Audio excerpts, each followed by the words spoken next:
I've tackled Pokemon Emerald Nuzlocke in a lot of different ways. I have beaten it with the best Pokemon. I have beaten it with the worst Pokemon. I have added every future generation to it, randomized it, and made all the Pokemon invisible. Yes, that's a real thing. Check it out here. But I have never done a monotype run. Not even just in Emerald, I mean ever. I've just never been interested. Frankly, I've always seen them as easy and overdone.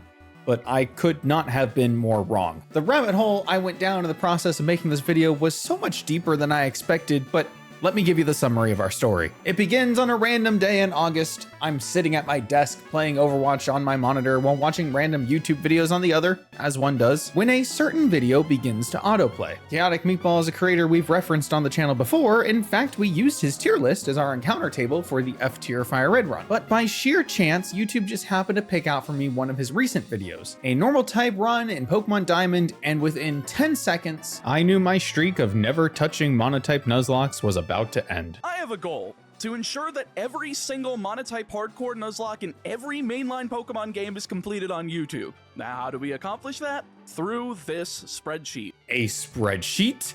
A goal? My ADHD having ass could not resist. Every other project immediately got put on hold because I was drawn to one thing and one thing only. Impossible run, do not attempt. Oh boy, yeah, you know I had to.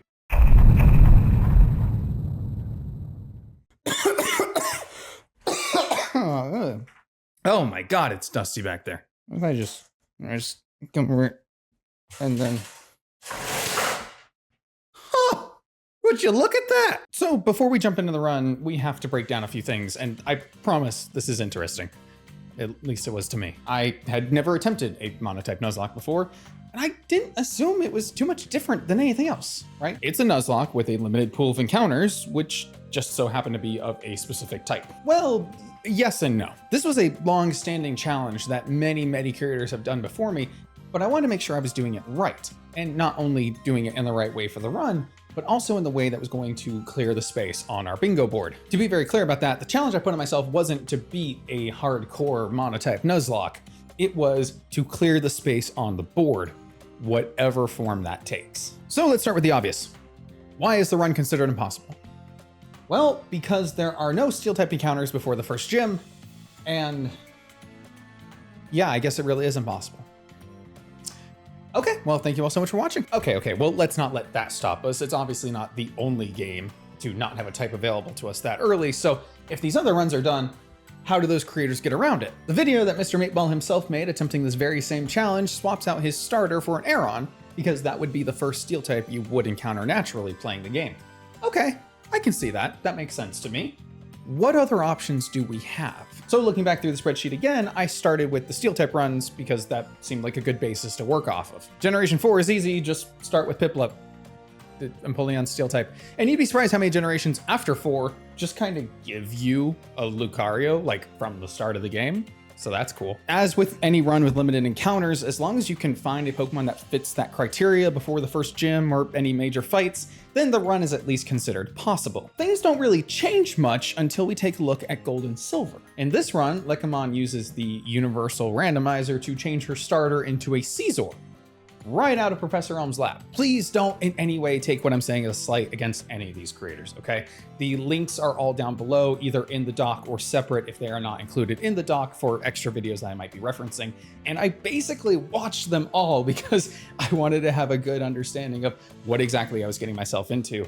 It's a lot, but I can speak for a fact that they are great videos made by great creators, and you really should check them out if you enjoyed this video or other challenges like it. They're great runs done by great trainers and a hell of an accomplishment, really, honestly.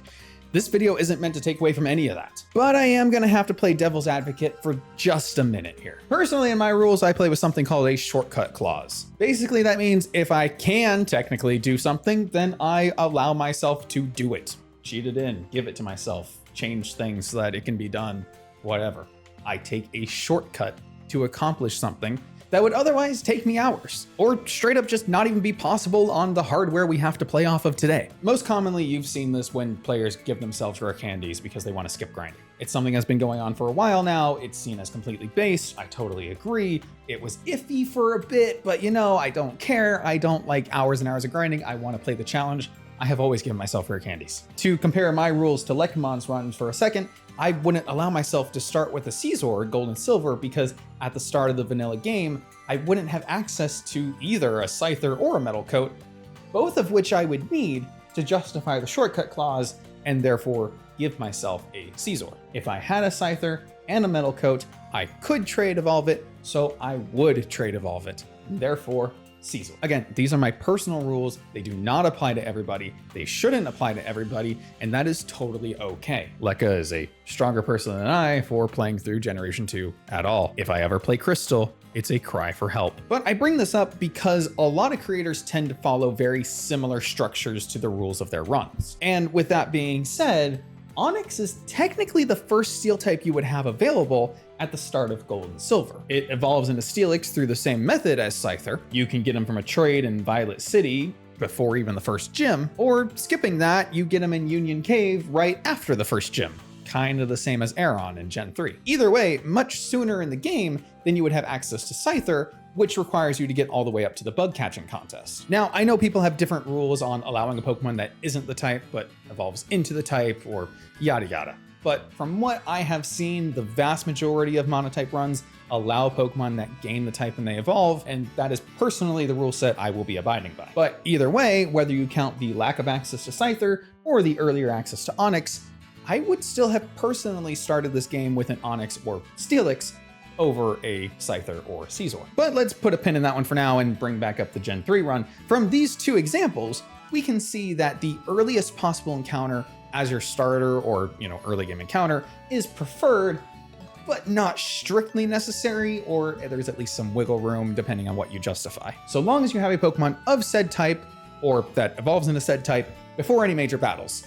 That is going up as one of our rules. So we're gonna jump forward and reference Heart Gold and Soul Silver, the remakes that have a lot of similar issues. Antler Boy starts his run off with 2 event-only encounters, Beldum and Bronzor, which he counts in his run as static encounters. Looking up other runs of the same challenge, Sylph Spectre does the same, limiting himself to 1 event encounter, but giving himself the exact same Beldum that Antler Boy gave himself in his. So it begs the question, are these only allowed at the start of the game to replace a starter?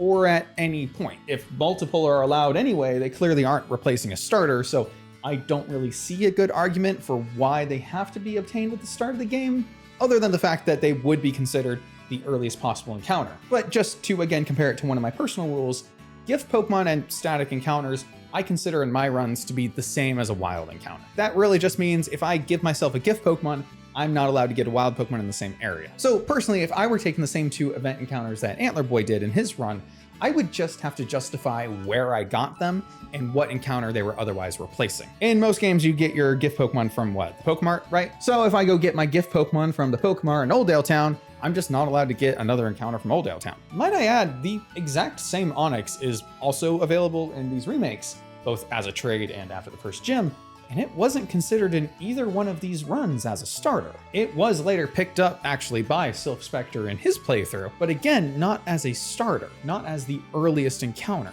It's hard to quote when I'm holding 2 things. So if the earliest encounter is usually the normal choice for these runs to start with, then that must mean that event Pokemon are considered encounters. They are encounters that you can get at any time, including the very start of the game, and by that logic, that makes them the earliest encounter, which would allow you to skip or ignore the otherwise right choice of starter. But those are Pokewalker events. Maybe they're different because you could still have your Pokewalker, you could have downloaded this event yourself, you could still be able to transfer these to your physical game. Who's to say that you couldn't? Well, in the effort to answer that question, taking a look at the Omega Ruby and Alpha Sapphire runs, you can see Antler Boy starts his run once again with the event-exclusive shiny Stevens Beldum. Many ORS runs on YouTube actually do this. This was a Wi-Fi only event distribution available to new players of the game for a limited time when the games first came out. Obviously, you can no longer naturally download this event in the games, which means clearly the time or availability of an event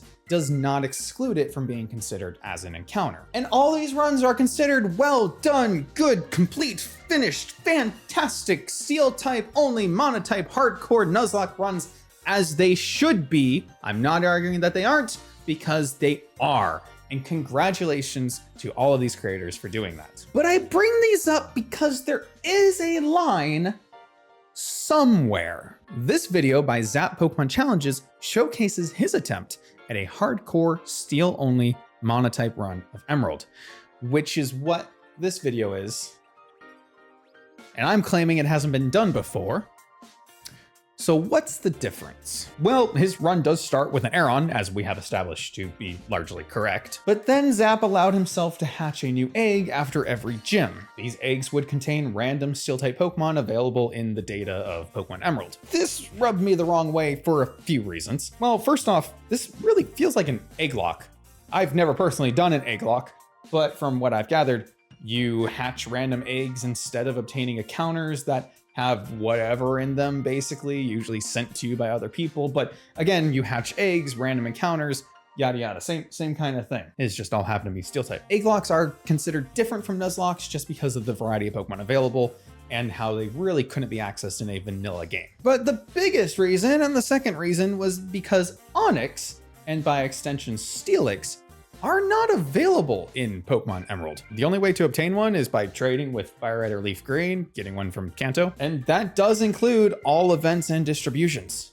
You just can't get the guy. Now, don't take that the wrong way. Again, the rules and challenge are his alone, and he should be proud of it. Really is a great video. But it clearly doesn't fit the same mold or adhere to the same logic as these other runs do. And maybe that's why it wasn't included in the all-knowing document. Obviously, I felt like there were differences, but I had to know what those differences were for sure. I asked Chaotic Meatball about this, and he confirmed that, quote, "The ones I count are the ones done with the earliest encounter, then going all the way to the next normal encounter." Remember that pin we put in the steel only gold silver run? Going strictly by this answer, this run isn't complete either. You'd have to swap Steelix to be the starter and then go all the way to obtain Scyther second. But honestly, that's just me being picky, and I doubt it changes the run much at all. I only bring it up to point out that I largely agree, going based on the rules that I've shared with you guys for myself. But it seems like it's fair to allow for some wiggle room just for the sake of the sanity of the player, really. After all, even though you could technically obtain Onix first before Scyther,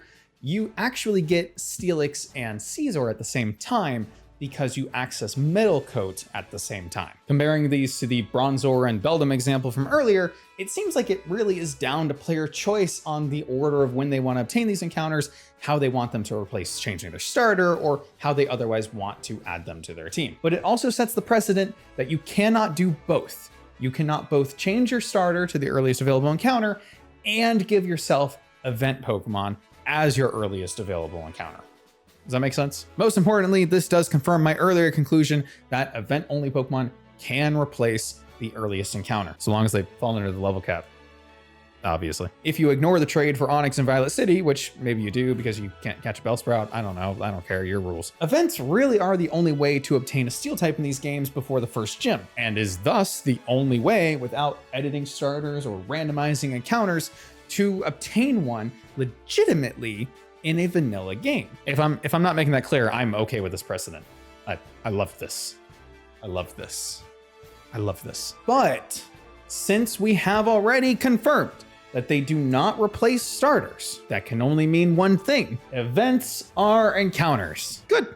That's another rule. So having established that, I do need to backtrack for a second. If this answer is the reason why this steel type run is not allowed on the document, then why is the Ice type Emerald run considered complete? Much like Onix, Smoochum is not an Emerald. There is a Shelter event for Emerald, but you wouldn't get a Water Stone until much, much later in the game. You wouldn't be able to replace the starter with an event Shelter and evolve it, since as we have established, you can count events as additional encounters, but it is fundamentally different from editing the starter into an otherwise earlier available encounter. Editing the starter in the first place seems to be the absolute last resort for most players. Anyway, both of these Pokemon are used before even the first gym in that Emerald run in the spreadsheet, and the game itself was actually randomized to make those encounters happen. Meaning, even if we ignore the Cloyster versus Shelter problem and where water stones can be found and where babies come from, the Pokemon was caught in the wild and therefore obeyed orders. It was not a gift or event Pokemon. To pull back up that Omega Ruby Alpha Sapphire run again,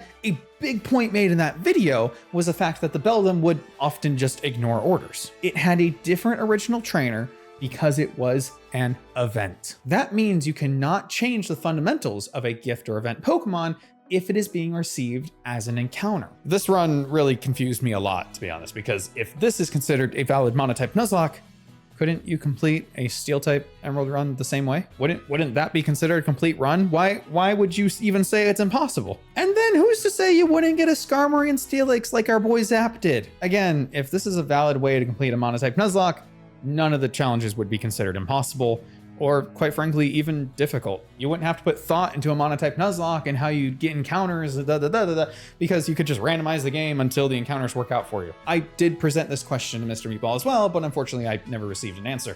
But I resolved myself. My best guess is that this was simply an oversight. After all, as I said, if any run could be done via randomization, then no run would ever be considered impossible. Monkeys with typewriters and all that. It makes more sense for the ice type run to be just a fluke inclusion than for it to be an exception when you've already written off other runs as impossible. I do feel like I should clarify once again, this is not me coming after any of these creators for doing these runs, or I'm not coming after Mr. Meatball for what he does or does not consider complete in his own document. And hell, I'm not even trying to say that this is a definitive list for all completed runs, or that these rules are law, or that myself or Chaotic Meatball, or anyone else for that matter, has any say or authority on what does or does not count as a completed challenge. In fact, I firmly believe that any given challenge in any game is exactly what you make of it. The first and only rule should be have fun. One of my personal favorite runs that I found while researching was a dragon-only emerald run done by Sylph Spectre. He allowed himself to start with a Dratini because he gave a whole story reason that his character moved to Hoenn from Johto because you start in a moving truck, and I just thought that was cool. This is simply my dumb OCD self seeing and highlighting inconsistencies in what was presented as a challenge. Just to give you guys some insight into how I approach these challenges by analyzing the foundation and then building off of it, finding new ways to approach problems, find loopholes, or tackle strategies only made possible by the constraints of the challenge itself. They say creativity thrives under constraint, after all. This spreadsheet was presented as a challenge to the entire YouTube Pokemon community, and that is exactly what I took it as. As Mr. Meatball himself said, he has a goal. Well, I want to help achieve that goal, and I think we can do it right. We can do it better. It might sound corny, but I firmly believe that the online Pokemon community is one of the absolute best at building off of each other. Legacies made by streamers out of ROM hacks made by game designers, inspired by content made by YouTubers, based on comics made by artists about a game that we all fondly remember through our collective childhoods. Look at all the hundreds of different ways we have found to enjoy our favorite franchise again and again, pushing it to the absolute limits over and over and over. No challenge is impossible. But it's one thing to say that. Let's prove it today. We may have highlighted some inconsistencies, but let's settle our encounter rules based on what we know. The player must start with the earliest available Pokemon or one that evolves into a Pokemon of the given type. This can be done either through changing the starter Pokemon, obtaining it through an event or distribution, or catching it in the wild should it be available before any major battles. Importantly, event Pokemon are allowed and are considered static encounters. These can be obtained at any point that you would be able to access Mystery Gift or however you would access the event normally. Any given gift Pokemon must come as depicted from the event, including original trainer, moves, ability, and level. That means if it doesn't listen to you, tough luck. And if it's outside the level cap, you can't use it until you have reached that level cap. How you give these to yourself is simply down to how you handle static encounters, and quite frankly, I don't care. Start yourself with a full team. Have fun. Beat a run with 6 Pikachu. Pikachu only Nuzlocke. Flygon did it with Spheals. Why aren't we done with Pikachus? Do I need to beat a Nuzlocke with only Pikachus? Ah, shit. Randomizations are not allowed. I know, that's actually, I thought the event was gonna be the big one.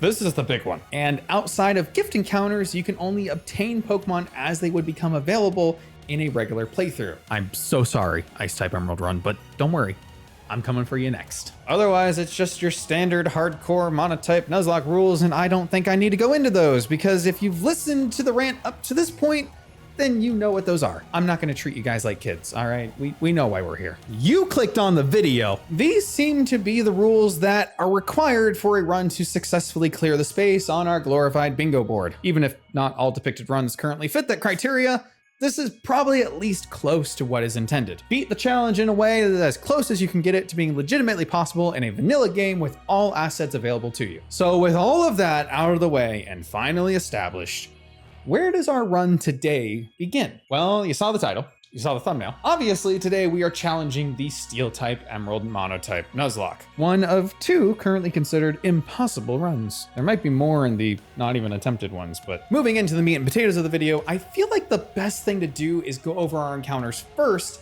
so that we can all be on the same page, and then we can dive into the run. I'll try to make this part quick, so try to keep up. Emerald does not have a great selection of naturally occurring steel types. As we established at the start of this video, you can't attain one before the first gym at all because Aron is found just beyond it. Skarmory is found a whole 3 gyms into the game. Magnemite requires Surf to even have access to it all, and that's about 5 gyms in. And Mawile, yes, Mawile is all the way in Victory Road. And then Beldum of all things is locked to the post game. Thanks, Steven. Very cool of you. So we are first going to bolster that pitiful encounter list by taking a look at the event Pokemon for Pokemon Emerald. After all, we already established that these are viable encounters, and precedent is already there for a run to be completed using them. But just as an extra challenge of sorts to myself, I want to make sure that any events I am referencing or taking Pokemon from are entirely recreatable today. This isn't any kind of set rule and may have to be flexible in future challenges, but it was a criteria I used when doing the research for this specific video. And since that requires a lot more brain power than I currently have access to, I want to give a big ol' shout out to Gapier, who made this video showcasing his work he and his friend Undid Reality did to bring every single Generation 3 event back to life in the modern era. It may require some fendangling to set up, but it certainly makes a better case than time travel to make these Pokemon available in our run today. And when they said every Generation 3 event, they really meant every, at least as far as I can tell. This includes the list of distributed events for the Gather More Pokemon campaign,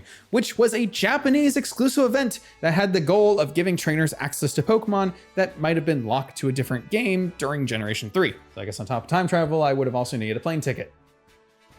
Damn. It is a long list, and basically that means anyone going through a Generation 3 challenge realistically should have an entire catalog to work with. And since every Pokemon is obtained at level 10, they fall well within our level cap and can be used right from the start of the game. Now, I'm hearing the skepticism, but what sold me personally on this idea was that, technically speaking, these are even more possible today in a vanilla game than getting Aron before the first gym. All that being said, link to that video and the list of encounters are both in the description as well. But the ones that matter to us today are Mawile, Pineco, and Scyther. That means not only can we access Mawile much earlier than Victory Road, but it also grants us 2 brand new encounters to add to our list. And that's not all either. Another event brought back to life is the distribution for the Pokemon Rocks America event, which gave out a level 30 Metang to players just for beating the Gale of Darkness demo. I don't know about you, that sounds pretty freaking cool to me. I would have gone. The only downside is him being stuck at level 30 means we won't be able to use him until after the 4th gym, but would you believe that's still earlier than Magnemite? And finally, let's address the elephant and the much smaller elephant in the room. I am aware that these 2 are both in fact viable encounters by our rule set, with one being an event distribution and one being a wild encounter. But if you know anything about me, you know I tend to do these kinds of challenges with, let's just say less than stellar Pokemon. Legendary Pokemon aren't outright banned in Nuzlockes, and like a lot of things are simply down to player discretion. Whether we use one today or not will not at all affect the viability of our run. With that being said, I will still in fact be banning legendaries from our run today. I know, but honestly, if I don't, I will have no reason not to start the game with a Jirachi, and that takes a lot of the early game challenge away from the run in my personal opinion. I always play within constraint. If I allow these, I'm not going to ban Jirachi until after the 7th gym or something. They are either allowed or they are not. If they are not, then I cannot use it at the start of the game. If it is allowed, then I will use it at the start of the game because that would be what the rules would say I could do. So in obtainable order, all this brings our total encounter list up to Mawile, Pineco, Scyther, Aron, Skarmory, and Metang. 7. All that work and research, and I could still only bring our encounter list up to 7.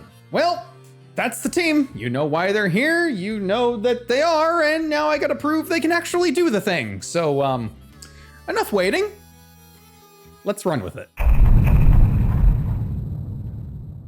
As we start off on our Nuzlocke run, we choose the starter Mudkip, which will ensure that May never has access to a Combuskin or Marsh Stomp later into the run. I'm not really in the business of giving our rival an advantage if I can help it. The only fight we're required to use Mudkip in is against the first wild Zigzagoon, but afterwards we can make a stop in Oldale Town and swap him out with our first real encounter, a Mawile named Silver. She has Hypercutter, which sucks to miss Intimidate, but honestly might have been better in the long run just to ignore things like Growl in the early game or Mighty Edna's Intimidate later. Either way, her ability, like her IVs in nature, were completely randomized, and her original trainer is, not me. So I'll enjoy her listening to me while it lasts. Thanks to Silver's astonishing capabilities, we quickly take out May's Gecko and drag ourselves up to Petalburg City, where we can pick up our second mystery gift and add Mercury the Scyther to the team. With our 2 encounters in hand, we fight our way through the Aqua Grunt and Petalburg Woods, between bouts of Mercury deciding he's just too good to listen to my commands, and enter into Rustboro City. Now we can complete our beginning trifecta by grabbing Copper the Pineco and move with confidence into Roxanne's gym with our 3 encounters. To our bug types, against the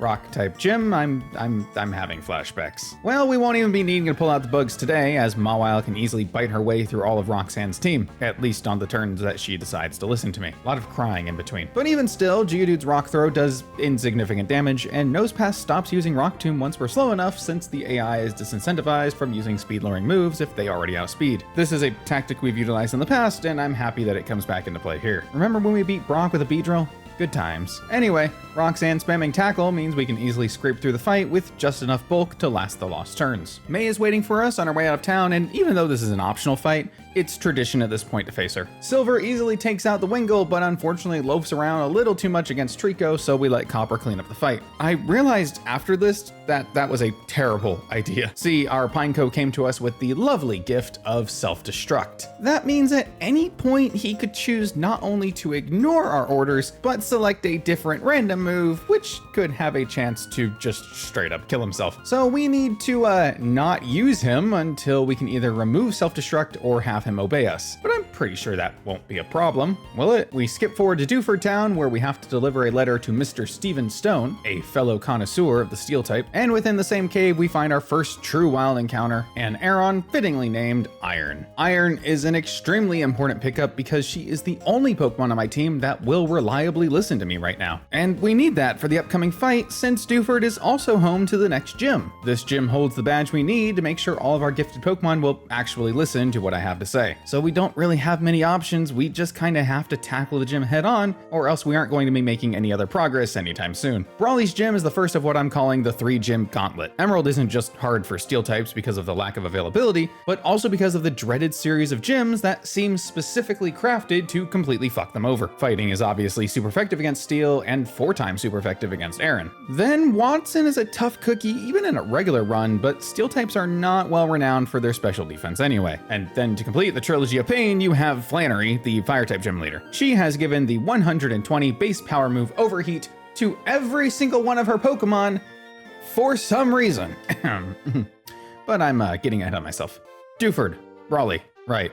Let's worry about him first. Machop can really only do meaningful damage with Seismic Toss against Scyther, who handily carries a 4 times resistance to fighting. But this does mean we're on a timer and need our bug to get his act together to grab the KO before that timer runs out. Fortunately, Mercury randomizes his way into a focus energy into a critical hit, so Machop falls well before he does. And then comes Meditite. Meditite is traditionally the easiest of Brawly's Pokemon since its only damaging move is Focus Punch. Just hit it and it can never hit you. But when you have Pokemon that don't always listen, it becomes a lot harder to do. But there is a way around that. The first thing we need to do is bait the Meditite into using a move other than Focus Punch. I doubt it sees a KO range on Mercury, but our HP is pretty low, so I don't risk it. Swapping in Copper, we see that Meditite does go for Bulk Up, but since we have the defenses to take a few solid hits, I'm confident that Meditite will either go for a second Bulk Up or Reflect on this turn, and then I swap to Iron. When the Reflect does go up, we've already won the matchup. Iron can simply land hit after hit, and Meditite can't do anything except watch his health slowly fall. But as it always is with Brawly, it's his Makuhita that's the real problem. We are going to need some luck to power through this one. First, expecting the Vital Throw, we bring in Copper. Second, expecting the Bulk Up, we bring in Silver, who eats a Vital Throw.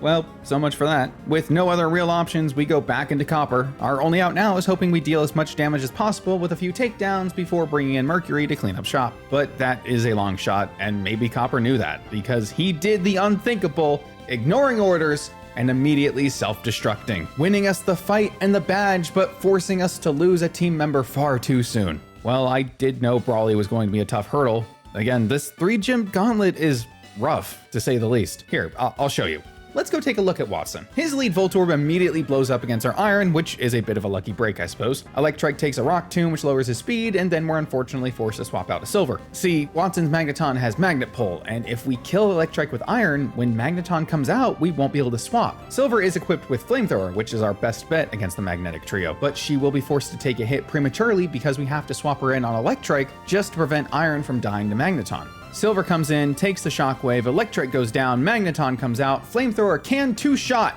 We just need to get lucky and hit around Confusion turns, which we don't. But Silver hangs on anyway, survives on 1 HP, and Magneton falls. Unfortunately, it's too little, too late. It's exactly what we needed to happen, but it wasn't enough. Watson's Manectric is super effective against Mercury, and will take out both Silver and Iron in a single solid blow at their current HP. And since we've already lost Copper, a single loss here may as well be an entire reset anyway. Once Mercury is paralyzed and Iron falls, I reset the run. This was legitimately my first attempt at this, and I felt pretty good about the progress I had already made. I mean, it wasn't pretty, but 2 gems in the first try? I thought Brawly would take me a lot longer than that. I've been given just enough tools to be able to move forward despite how difficult the challenge in front of me was. The game can bleed, I just need to kill it. But to be honest with you, I got lucky. I gave it a few more attempts, and this loss was particularly funny when Silver decided to embrace her inner sweetheart and just spam Sweet Scent against Nosepass, but I didn't get past Brawly again for a little bit. This made me quickly figure out that I was going to need a better plan. After all, we already established that random chance can make anything possible, but the point of this is to prove that I don't need to wait for it. And even then, if we did get the best possible RNG to get past Brawly, it wasn't going to help us against Watson anyway. So we know what the problems are. Brawly is super effective against half my team. 3 of my Pokemon won't listen, 1 of them will randomly explode, and none of my Pokemon can take more than a few hits before falling. Great. And on top of that, Watson is even harder, and we get no new encounters or evolutions before facing him. Fantastic. So, one problem at a time. First, we need to get there again. This particular run lands Silver with the Intimidate ability, but nothing much else of note. For the record, Natures and IVs were randomized for gift Pokemon in every attempt, but I don't dwell too much on those in vanilla runs. I'm more interested in what I can control. Silver takes down Roxanne with ease, May is as much a pushover as ever, and we find ourselves back in Dewford. We catch Little Iron once again, this time it's a boy, and we make our way into the gym. Psych, we're not touching that yet. The definition of insanity is doing the same thing over and over again, but expecting different results. And I mean, I have already done that a few times, but I learned from my mistakes, slowly. Hoenn is an odd region. You can literally just skip the second gym entirely.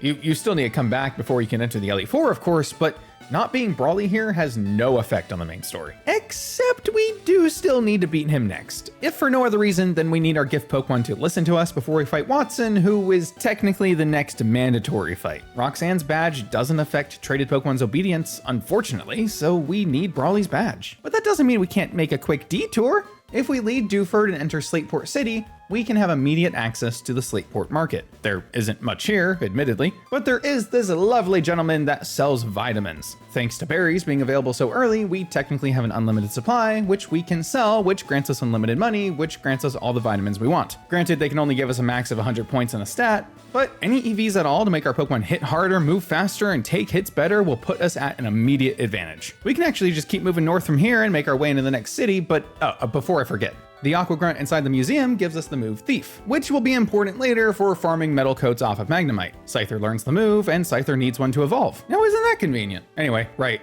next city. Well, May tries to stop us, the key word being tries. Little Iron takes out Wingull. Mervile tries to be a threat, but only manages to get Silver low because she won't listen, but then he falls anyway. And Slugma is taken out by another Rock Tomb. Mauville City has all the answers we need and more. I glossed over it before for the sake of time, but Mawile does learn Flamethrower and Ice Beam for some reason, which we can pick up in the game corner. The Rock Smash dude is also here, who gives us the TM for, you guessed it, Rock Smash. Long story short, we can use all these available moves to replace a lot of the more useless ones on our gifted Pokemon, including replacing Copper's self-destruct. Now even on turns where they select another move, our disobedient Pokemon will still be able to deal damage and not select Fake Tears or Focus Energy or Sweet Scent, or you get the idea. Sure, there will still be turns where they don't do anything at all, but we're still maximizing our damage output by doing this. And thus, now jacked out of our minds on vitamins and technical machines, we are as prepared as we can possibly be to go up against Brawly. We take a boat back to Dewford to challenge him one final time. We lead off with Silver this time, getting use out of Intimidate to force Brawly into using Bulk Up while we spam Flamethrower. The move is a 2-shot against his Machop, and we can survive 1 hit, so the hope is to land 2 within 3 turns, otherwise we have to switch. But Silver decides to finally pull her weight, lands the back-to-back Flamethrowers, and Brawly's first Pokemon falls without so much as a scratch landed. Now,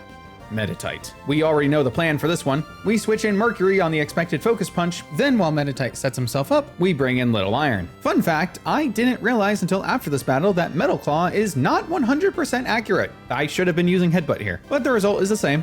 Spam attacks until Meditite falls. Finally, Makahina is back up to bat, and yes, it is a problem. But we are in the best position we could possibly be in to face it. Our whole team has almost full health. With our buffed HP and defense, Makahina shouldn't have a 1-shot against us despite our 4x weakness, so we go for a cheeky Mud Slap just to lower his accuracy. Then on the second battle throw, we can bring in Mercury. Steel Wing was a gift given to us by Mr. Steven Stone, and it does really decent damage. But Makahina's Citrus Berry and bulking up, combined with the turns that Mercury decides he has better things to do, lead to an intense back and forth. But our extra bulk combined with our 4x resistance is just too much. Makahina cannot break through. Mercury clutches up, and since Brawly already used all his potions on Meditite, there is no third life here to work through. Makahina falls. All of our team survives the brutal onslaught. 2 badges. Done. Since we've already cleared out Slateport and cleared out May, we can go straight back to Mauville City and take on Watson. I hardened my mental like the Steel-type master I knew I had to become. I knew full well this might not be a fight everyone survives, but I was determined to fight through it anyway. Voltorb is Watson's lead. Like me, it too can produce shockwaves and likes to randomly explode. It can always explode on the first turn, but it's more likely to do so when its health starts to drop. It is also more likely to not explode if Shockwave is super effective. So by leading Mercury, we can get an easy 2-shot with Cut and almost ensure it'll never self-destruct. Electrike is up next, and since it doesn't see a KO, it's also almost guaranteed to howl. Watson tries to hold on with a potion, but it doesn't matter. Cut is too strong, and that's not something I thought I would ever say. Out next, I expect Magneton, but we see Manectric instead. So, full disclosure on this plan. Iron is actually the strongest lead against Watson. Self-destruct barely touches it from Voltorb, and it can also easily 2-shot Electric. But if we lead Iron, we almost guarantee we lose him in the fight, because at any point, Magneton can come out and prevent us from switching with Magnet Pull. This is why Mercury being our lead was so important. It can snag those same 2 shots, albeit being at risk of taking more damage, but freely be able to maneuver around the set of magnets. But Watson throws a wrench in that plan by sending out Manectric first. Fortunately for us, Shockwave still doesn't have the KO against Mercury, and it comes with 2 setup moves of its own, Thunder Wave and Howl. We've been lucky so far, ignoring Static's paralysis chance on previous Pokemon, so Manectric is very likely to Thunder Wave. This also means our berry is still intact. Combined, this means we can outspeed, land a decent hit with Cut, take the incoming Thunder Wave, use our berry to heal the paralysis, and put ourselves back at square one. So we repeat the turn. Cut brings Manectric low, forcing out the Citrus Berry, and Thunderwave lands the paralysis, this time with no berry of our own to remove it. But all tricks are gone now. Mercury still takes at least 1 Shockwave, so we stay in, and Manectric actually goes for Howl. Again, since Manectric doesn't see the KO, it prioritizes setting itself up. It already wasted 2 turns with Thunderwave, now it's going to waste even more by howling. Mercury breaks through the paralysis to land the cut, giving us the health advantage, but it won't last. The next turn, 1 more puts Manectric down to red, but Shockwave in return does the same to us. This is it. This is where we stand. I have to make a call. Watson has 1 potion left. He's very likely to use it this turn, but if he doesn't, Quick Attack or Shockwave will take us out. We could switch, but if I bring in Iron now, we lose him to Magneton. If we bring in Silver now, she'll take too much damage fighting the dog and won't be able to take out the Magneton. And Copper, well, he's just kind of here. I make the call. Our best bet is to attack, deal the damage we can this turn with another strong cut, hope Watson goes for the potion, and then swap out next turn on what we hope is a resisted Quick Attack. We lock it in. It's down to Watson now. He switches. Wait, he switches? I didn't even know that was an option. Magneton comes in, takes the resisted cut. This is the best case scenario. With Magneton in, we're free to bring in Silver, take the incoming shockwave, and fire back with a strong flamethrower. Magneton goes for Sonic Boom this turn and does its guaranteed 20 damage, knocking Silver down to 25 health remaining, but Magneton is now sitting at red. We don't really have any options to weigh, unfortunately. Magneton's Magnet Pull prevents us from switching out even if we wanted to, but I'm feeling pretty safe about our position. Magneton's first shockwave only did 21 damage, and then it went for Sonic Boom, which only does 20. This tells me there are several overlapping roles between both Shockwave and Sonic Boom, at least theoretically. If that's true, then we probably survive another attack. Watson does use up his last potion to heal his Magneton. Silver hits the flamethrower, unfortunately misses out on the critical hit or the burn, and we're back at the same position. We click flamethrower one final time, are outsped by the Magneton, and for the second time in a row, Silver beats the odds, survives on 1 HP, and takes out the Magneton. With 2 full HP Mons in the back, Watson out of potions, Manectric at low health, its Citrus Berry already used, it's all but over. Copper gets his share of the action by taking a quick attack and shockwave and securing the KO with a solid takedown. 3 badges in, the 3-gem gauntlet almost defeated, we're standing strong with 4 Pokemon and no deaths. We fight our way north and through the fiery path onto Route 112 where our secret weapon can finally be found. No, literally it's secret power. This move is an extremely solid normal type 70 base power attack that in most important battles will also have a chance to paralyze, since the effect of the move is changed based on the terrain you're fighting in,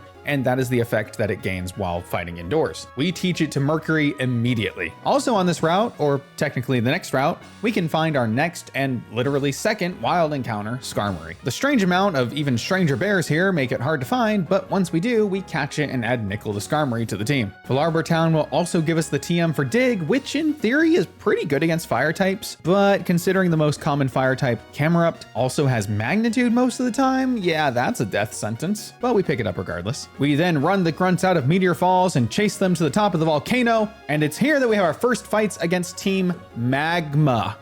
Fire.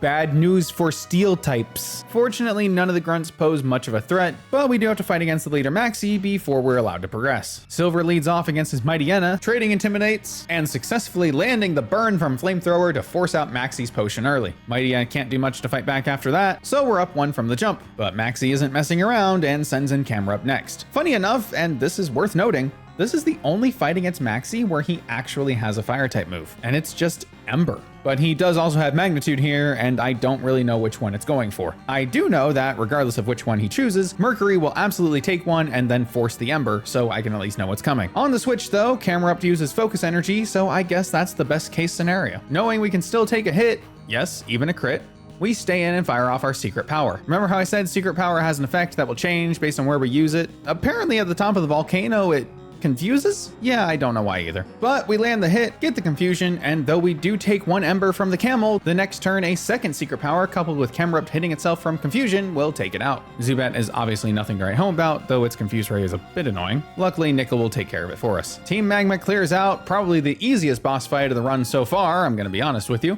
and we are free to make our way down the volcano and into Lava Ridge Town. We've made it. The last of the gauntlet. The fire type gym. For the record, my team is 3 steel types and 2 bugs. Fortunately, the gym trainers don't really pose any challenge, between Mercury, Iron, and Nickel being able to take them all out for us. But let's talk about Flannery for a second. As I mentioned before, every one of her Pokemon has Overheat, the strongest fire type move in the game. Every one of my Pokemon, with the exclusion of Tiny Little Iron, is weak to said move. This means we have very limited windows of opportunity to deal damage without being outright KO'd ourselves. This also means that no matter how careful we play, somebody will die in this fight. It's inevitable. I do have a plan. It's a messy one, but it'll work. Hold your breath and take your bets. This will be a massacre. The good news is we can once again lead with Mercury, since only a high roll critical hit and overheat will take him out. It's a risk we just kind of have to take, but one that Flannery plays really well into by going for Magnitude? Not even Sunny Day? Magnitude doesn't affect Scyther, so really can't be sure about that one. Secret Power just misses the KO, which forces Flannery to waste a potion the next turn. Even better, we then land a critical hit and Numa falls with no damage dealt. All right.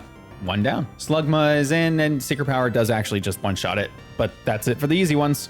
Time for Camerupt. So the way I see it, I have 1 Pokemon that isn't weak to Overheat, meaning he can take 1 hit from it. Unfortunately, he just has abysmal special defense. So we're going to have to still play around in order to use that one hit effectively. Another bit of good news is that after each use of Overheat, the user's special attack will fall. So we can put ourselves in a position where even though the move is super effective, it will be dealing minimal damage. Regardless, there's only one way to make that happen, and that means the attack has to land. We line up the first sacrifice. I am so sorry, Copper. We never could get you to reach your full potential this time. Camerupt lands the Overheat, and our Pineco instantly falls. We are now in a position where we can bring in Iron, since only Flannery's Numal has magnitude, not her Camerupt, and get off some free damage. Camerupt does set up the Sunny Day the next turn, but we lower its speed with Rock Tomb. For whatever reason, maybe because Overheat doesn't kill and lower stats, so it's disincentivized, something like that, I don't know. Camerupt just uses Tackle while we miss a second Rock Tomb. Either way, this is when the attract strats come out. Unfortunately, we lost the coin flip, and Iron did end up being Male in this run, but we can still work with this. We switch out to Mercury since Overheat just isn't happening, and since we easily outspeed,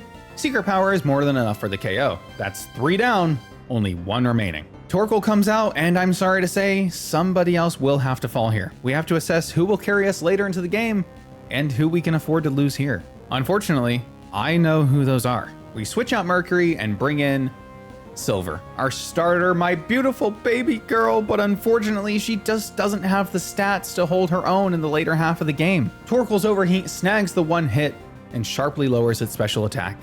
Silver falls. And I really do, that I could say that this is the last loss we needed to have, but Flannery's Torkoal has a white herb. The stat drop is reset. We bring in Nickel, needing 1 more sacrifice. He wasn't with us long, but without him, we literally wouldn't be able to move forward from here. Finally, Torkoal's special attack falls for real, and we can bring in Little Iron. At -2 special attack, Iron will survive an Overheat, but just like Camerupt, it doesn't go for the second stat drop. Iron has to fight through Attraction and Body Slam Paralysis, but eventually, Torkoal does fall to Rock Tomb. The battle, though bloody, is won. The dreaded 3-gem gauntlet is behind us, and our level cap has now finally increased past level 30. So though we've laid to rest 3 team members, we can now add 1 more to the team. Meet Cobalt the Metang, a Scyther, Aaron, Metang, and a Dream. Yeah, funny enough, our level cap for the next gym is 31, and Aaron doesn't evolve until 32, but whatever. The next gym is Normal Type. Finally, something we might have an advantage against. For the record, my way through this gym was speed because Swellow is easy fodder for Iron, then defense because I knew I had Cobalt's Psychic to hit hard on the special side, and then strength because I wasn't dealing with the randomness of the 1-hit KO room and figured I could outgun them with Mercury anyway. So, Leader Norman. I find out the hard way that Cobalt's special move Refresh doesn't remove confusion, but that's okay since he lands the 2-shot against Spinda anyway. Vigoroth is in next, but since Steel resists Dark in this generation, Feint Attack really can't do much to us, and we stay in to knock it out as well. The real fun comes when Slacking makes his appearance. I do have a strategy for this, I just have to time it right since I don't have Protect to save me. We switch in Iron, take the Feint Attack, and go for Dig. In my mind, using this on the loafing turn will make us pop up after the attacking turn being slower, and then ignore all damage. But I forgot to take into account the fact that counter has negative priority, meaning that even though this works exactly as planned, Slacking will still move after us on the turn that we pop up from Dig to hit us with a super effective attack. But since Dig doesn't do much, neither does Counter. We take the next loafing turn to hit Rock Tomb, then reverse the strategy. Now by selecting Dig on the attacking turn, Slacking will be selecting Counter as it sees the move as super effective, but we will avoid it by digging on that turn and popping out of the ground on the loafing turn instead. It's foolproof and genius if I do say so myself. This works really well, getting Slacking low, using up its Citrus Berry, and then taking it below half again, all the way up until Slacking decides to change up the strategy and use Yawn instead. Uh-oh. Well, we still avoid damage and just fall asleep the turn we pop up. So we take advantage of what we already know. Even though Iron is asleep, Slacking still really wants to use Counter, so it does. This means we have a free switch into Mercury. The next turn, Slacking loafs and Mercury brings it to red with Secret Power, also landing the paralysis. When Norman uses his Hyper Potion, we switch it up by bringing in Cobalt just to try and preserve some of the health on Mercury. But he falls low, so we bring the bug back in anyway. But not before forcing out the second Hyper Potion. This next series of events is a comedy of errors, too random to possibly script, and too hilarious to really break down, so I'll just read it out. Steel Wing Counter, Steel Wing Loaf.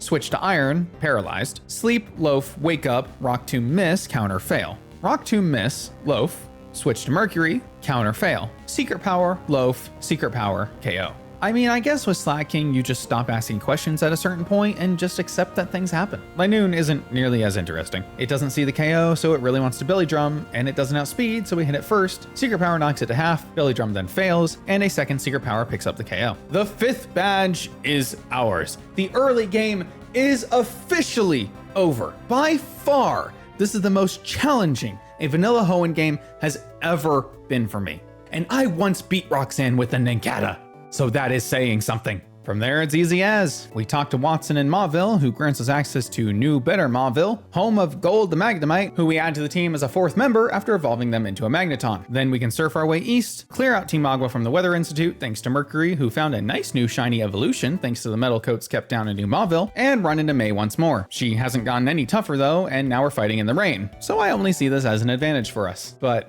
yes, Caesar is good. Like, good. And who needs Bug Stab when you have Secret Power, Wing Attack, and Steel Wing? No, seriously, those 3 moves kill just about everything at this point in the game. So hey, Fortree City has a gym, and it's the next one we gotta face. Technically, this might get a little tough, since Winona's Altaria has Earthquake, and her Pokemon boast a wide array of types that protect them from sharing too many weaknesses. Unfortunately for her, I have the same strategy. Gold takes out Swablu with a single Thunderbolt, then on Altaria's Earthquake, we swap in Mercury, who is not weak to ground thanks to his bug typing. We then spam Secret Power and Steel Wing until the bigger bird falls just the same. I let Mercury have his fun taking out Tropius, and when Pelipper confuses him with Supersonic, we bring Gold back out into the spotlight to take down both it and the following Skarmory, rubbing salt in the wound by reminding me of what I've already lost. Ooh, but shiny new badge helps the pain, thank you. Route 120 has this funky stone thing, kinda weird, somebody should really do something about that, and then we quickly make our way into Lily Cove City. May does her job well as the gatekeeper to the biggest department store in the region, and unfortunately I need to beat the crap out of her one more time because I do need access to those sweet TMs. Thunderbolt Tropius, Rock Tomb Slugma, Secret Power Grovyle, and Pelipper. Anyway, yes, the department store grants us access to even more TMs, but where the game corner has all the offensive moves, this store has the more defensive ones. All you really need to worry about here though is the access to Reflect, Light Screen, and Protect. The infinite supply of them will let us utilize them as necessary, since funny enough, between the 2 places, you can kinda change your movesets to fit the more offensive or defensive style, depending on who you're going up against. That will come into play later. Mount Pyre sure is a place, and it gives you access to one very important item to continue the game, and also the Magma Emblem, which grants us access to the Magma Hideout, which has a few guys in there, but I'm gonna level with you, Chief. I thought Team Magma was gonna be a bigger issue in this run, but it's almost like they're straight up refusing to teach their Pokemon Fire-type moves. Maxie holds up a shiny marble as an offering to the Volcano God, but the Volcano God doesn't like marbles and just up and fucking leaves. Maxie is understandably hurt by the rejection and decides to take his anger out on me. Secret Power decides to add flinching to its arsenal, and poor Mightyena doesn't even get a chance to breathe before Mercury knocks him into the red. Unfortunately, a potion keeps him in the fight long enough to drop Mercury's speed and confuse him with Swagger, so we bring in Medium Iron to finish the job.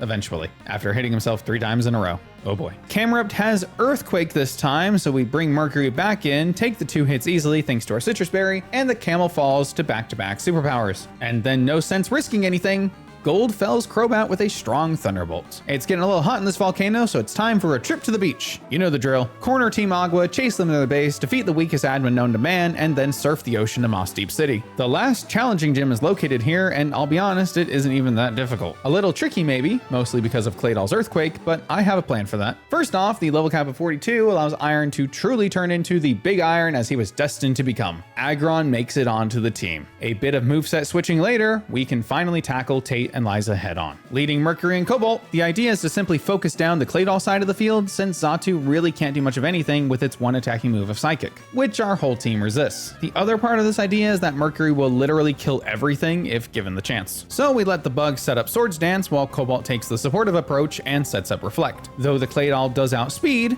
we survive one hit pretty well outside the Reflect, and then our Citrus Berry will ensure that we have enough health left to take a second one once the defensive screen is raised. So we rely on that, let Caesar get his Secret Power into Claydol, which does paralyze. Both team members survive the second Earthquake with ease, and Cobalt brings up the light screen. Now we let Mercury KO the Claydol and swap Gold in to take the incoming Psychic that would have KO'd Cobalt. We do this because I know Mercury will one-shot the Soul Rock, and since that Xatu doesn't see a KO on either of my Pokemon now, it will either go for a third Calm Mind or, hey look, sunny day. The twins try to preserve the poor bird, but after the moon falls, we are free to double into it and claim ourselves a nifty 7th badge. There is a Team Magma fight in the Space Center on this island, but yeah, again, neither Camerupt has any Fire-type moves, so I don't really have much of anything anything to say about this fight, because my Pokemon resist literally almost every attack, I never even swap out Mercury here. We chase down the submarine that Team Aqua stole, find Archie hiding out in the back of a cave with a whale, and decide to beat him up too, just for good measure. Can't be playing favorites in the land versus sea debate. We all know I'm Team Sky. Mercury gets a little too unlucky with confusion hits, so we let Big Iron take his place and destroy the lead Mightyena, and the following Crobat too. Gold takes on Sharpedo by outspeeding it somehow and only needing to take one slash on the switch before KOing with Thunderbolt.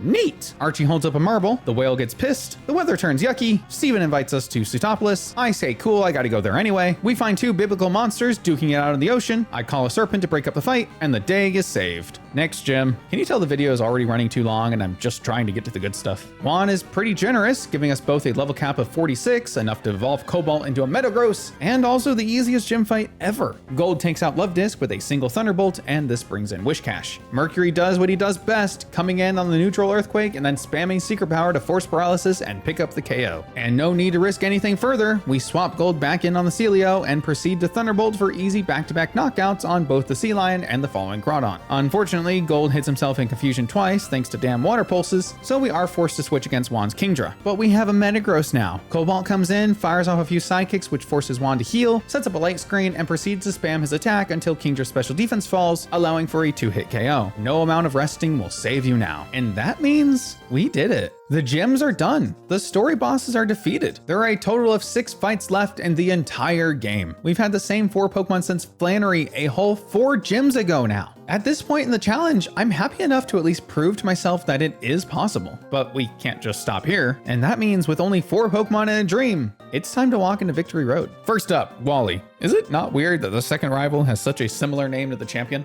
I think it's weird. Anyway, Big Iron takes this fight. He wasn't our starter, but he damn well feels like it. Our first of only 3 wild captures, evolves too damn late to make this run feasible without some tomfoolery, but the evolution is worth it and will make a solid case for himself as to why he survived Flannery when so many didn't. And that case starts right here. Altaria as a lead has nothing to hit Iron, which means a couple of Rock Tombs will take it out while it does nothing but dance a bit and set up a safeguard. Earthquake is neutral and not even stab, but it's still enough to one-shot Roselia. Does wonders against his Magneton too. Delcatty misses the only attack it gets a chance to fire off, and Metal Claw easily two-shots it. And poor Gardevoir can only hit resisted attacks before falling to 2 Earthquakes itself. Wally just can't catch a break, can he? As far as team prep for the Elite Four goes, well, I guess there isn't much to discuss here, is there? We only have 4 Pokemon, and my 2 Comfort Wingle I keep as HM buddies, but they'll stay behind for these fights. We're armed with a bunch of different TMs because some movesets will have to shift between members, but that's about it. Our level cap matches the last member of the Elite Four as usual, so why don't we just see how it goes? Sydney is never a challenge, and I'm starting to feel bad for the guy. We lead with Mercury, the strongest steel type we could have ever asked for. Sand Attack will make things awkward, but he still lands 3 consecutive Fury Cutters to take down the Mightyena. Damn, how many people are gonna lead with this dog? We do miss an attack against the Groudon, which seems scary when it starts setting up Swords Dance. But when you realize that he's just going to surf anyway because his only physical moves are normal type, the worries start to vanish. Especially when a lucky crit nets us the knockout anyway. Mercury is just a bit too low to stay in, and that's totally fine, because we can bring Big Iron back out against the Absol, which cannot scratch him no matter how much he dances with swords, a couple rocks tombed, and a claw meddled, and Sydney is down to his last 2 Pokemon. And Cacturn decides to lower our speed, and Needle Arm doesn't really scare us. So Shiftry then. This poor thing only has extra sensory as an attacking move. So we let Cobalt in on the action, armed with the TM gifted to us from Winona, Aerial Ace. This move can't miss, so Shiftry's double teaming shenanigans mean nothing, and obviously it hits super effectively. This really was just a time saver more than anything, I'll be honest. Against Phoebe, we switch up the lead and allow Cobalt to lead us off. Though we get a bit unlucky from getting cursed early, Meteor Mash and Shadow Ball finish off both of our Dusclops with ease, before we're in any real danger of being knocked out. Cobalt even tanks one of the Earthquakes in the process, so kudos to him for that. Then we bring out the tried and true against Banette. Mercury takes the stage again. Steel resisting Ghost is such a huge boon in this generation, but I do get a little bamboozled. For some reason, I thought this was the offensive Banette, not the supporting one, because of course Phoebe has 2. And I do try to get cheeky by setting up a bunch of Fury Cutters, but we get burned. Yeah, Ghost resist Bug, but it would have been enough, god damn it. Whatever, I'm never allowed to have any fun with these. Gold comes in on cleanup duty, easily dispatching the doll with Thunderbolt. Sableye falls to red with a single hit, and Phoebe tries desperately to heal her way out of it, but to no avail. The final Banette falls to a final Thunderbolt in just a single blow. The Glacia story will be much the same. Magneton is just like a really strong Pokemon? Even Walrein falls in just one hit. The Glalie aren't weak to electric, so they do take 2 bolts to fry, but steel resists ice. It's over. As many often do, the Elite Four ends with a Dragon-type user. This will be a little tricky, mostly because we need to watch out for Salamence, who has Flamethrower, and Flygon, who has both Flamethrower and Earthquake. But with a bit of rearranged movesets, we can put together a strategy to get around that. Drake does us the favor by leading Shelgon, which really can't do much of anything. We just need a time when we KO it carefully, because boy does it love to spam Protect. Looking back, technically the smarter play would have been to PP stall out the Protect turns, but hindsight is 2020. First off, we want to start with enough Aerial Aces to bring Shelgon's HP in range of a single KO. We aren't worried about the piddly amount of damage it deals in the meantime. Then, and this is very important, we set up Reflect first, and then Light Screen. And since Shelgon is being nice enough to not protect on us, we pick up the KO with Meteor Mash the following turn. Flygon is in next. Since we're a frickin' Metagross sitting behind 2 layers of screens, Cobalt unleashes Hell, and Meteor Mash does a significant chunk of damage to the poor Dragonfly, while Earthquake doesn't even activate our Citrus Berry thanks to Reflect. In fact, we survive even the second Earthquake just as easily, and solidly land the KO with a Meteor Mash. Now that Flygon is down, our Reflect goes down as well. Perfectly timed. Salamence is in next, and we still have 1 turn of Light Screen, which helps as we switch into Big Iron to take the neutral hit. The Light Screen goes down, but it did more than enough. Ice Beam activates Salamence's berry, and a second Flamethrower activates ours. A third Flamethrower may knock us low, and lands the burn, but Ice is a special type, and Ice Beam is still 4 times super effective. Salamence is frozen over by a second beam. Kingdra is in next, but Gold is waiting for their turn to shine. Gold takes the Surf well, isn't at risk of a KO, which tricks Kingdra into Dragon Dancing and trying to blind us with smoke, but it isn't enough, and 2 Thunderbolts clear it out. Alteria's out next, but it can't even touch Gold since it only carries resisted attacks. Drake has fallen. 1 remaining, no talk. Let's do it. We are free to get a pretty decent start here, as Wallace's lead Wailord can't even take a single Thunderbolt from Gold. That is a lot of HP to tear through, so color me impressed. And then Gyarados is in next. This Gyarados has Earthquake, which is a super effective move, but so does Wishcash in the back. However, the AI always seems to prioritize sending out the Pokemon that has a type disadvantage, so I mean, at least I'm pretty confident that's the case. And that little AI gimmick allows us to chain a second kill onto this Gyarados since we do in fact outspeed it, and one-shot with another Thunderbolt. This puts us on even footing against the champion 4v4. Up next is Wishcash. We need to keep Gold alive in the back for later in the fight, and that's totally fine because we have our handy-dandy Mercury, who one last time can swap in and take another neutral Earthquake for the team. Mercury then moves first, lands a Secret Power, successfully paralyzes the opponent, and Wishcash is unable to move. A second Secret Power lands a critical hit. Luck is on my side tonight, but it just barely misses the kill. This will at least force Wallace to heal the following turn, and our Citrus Berry activates to keep us above half health, so we take the opportunity to set up a Swords Dance. Now we have a guaranteed 2-shot, and Wishcash just seems to give up entirely, setting up Amnesia instead of actually laying in any more damage. Tentacruel is up next, and we do know that this will not be a lossless Elite Four. We stay in, expecting Mercury to fall, but the Hydro Pump leaves him on 18 health, and Mercury lands the Secret Power. Unfortunately, this isn't enough to save our bug, as the move does not manage to paralyze. Except Wallace comes in clutch, spamming full restores as Mercury continues his onslaught with the final Secret Power actually successfully landing the paralysis. Mercury now outspeeds the jellyfish, lands another hit, and Tentacruel falls. Might I say, completely unnecessary for Mercury to go that hard for us, but he did. Like me, he wants to see this game through all the way to the end. Ludicolo comes out, quickly dispatches our beloved Caesar, but the damage is done. Mercury did far more than he had to, and because of him, our victory is all but guaranteed. Wallace only has 2 Pokemon remaining, and the Ludi is feeling the Secret Power that Mercury left him with, putting him down into the red. Wallace does have a potion left, and he uses it here, but it won't help. Cobalt outspeeds and is carrying a 2-shot with Aerial Ace. Milotic is all that's left. Cobalt can take a full power Surf, but then sets up a Light Screen to reduce future damage. This will let him land multiple Psychics trying to get a special defense drop, but missing, but still successfully forcing out Milotic's Citrus Berry. By the time Milotic finally takes out Cobalt, who camped it out as long as he could have by surviving the final turn on just 7 health, it's just not enough. Gold, once more. They started this fight and they will finish it. Comes in, outspeeds the dreaded Sea Serpent, and Thunderbolt is more than enough. Milotic falls, Wallace falls. It's over. Player defeated.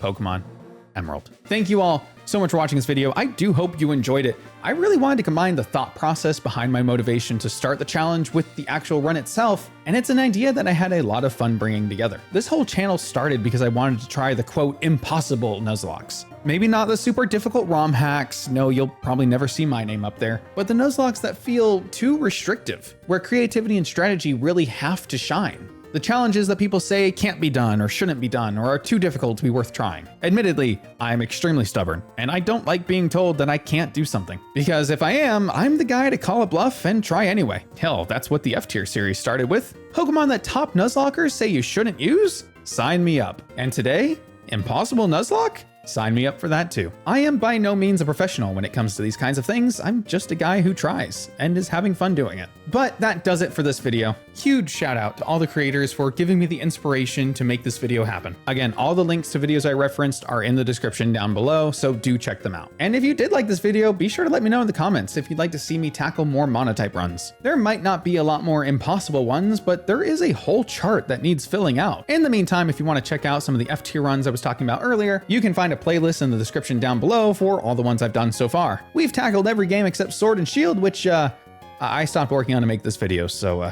guess I should probably get back to that. Either way, another challenge done means I will have to catch y'all in the next video. See ya.